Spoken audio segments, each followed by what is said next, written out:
Magandang umaga po sa inyong lahat.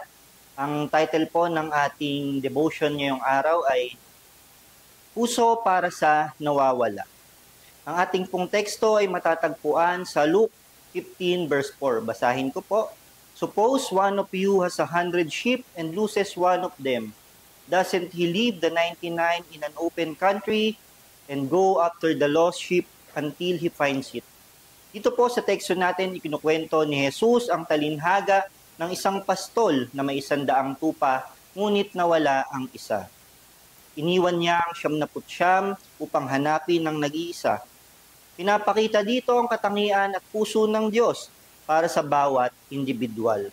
Ang talinhagang ito ay bahagi ng serye ng mga kwento bilang tugon na kinukustyon ng mga relihiyosong pinuno. Si Jesus ito yung pakikisalamuha ni Jesus sa mga makasalanan. Ito yung kino-question nila.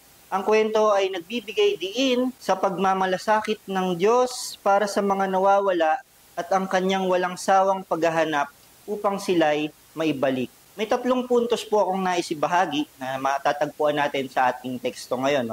Ang una po ay ang responsibilidad ng pastol. Ano nga bang responsibilidad ng isang pastol?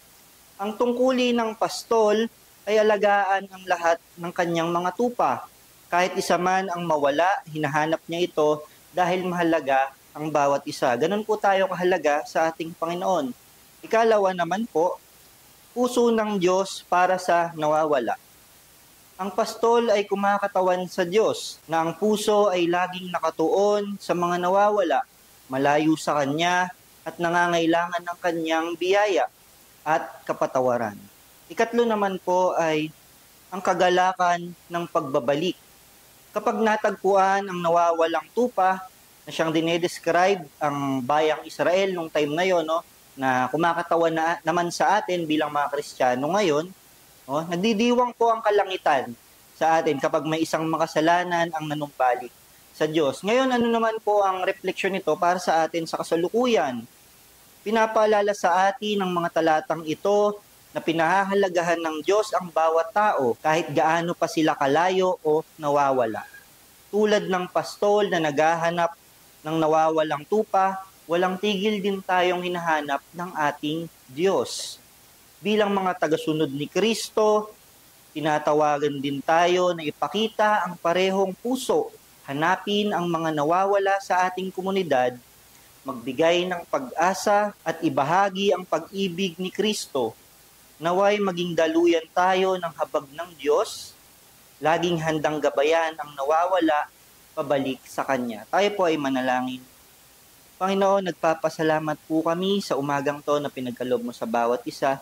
Dalangin po namin na iyong gabayan ang bawat isa sa pagsisimula ng aming araw hanggang sa mga gagawin pa namin ngayon. Dalangin po namin na bigyan mo kami ng desire at ng puso na siyang nadudurog kapag nakita kami ng mga kapatid namin na nawawala.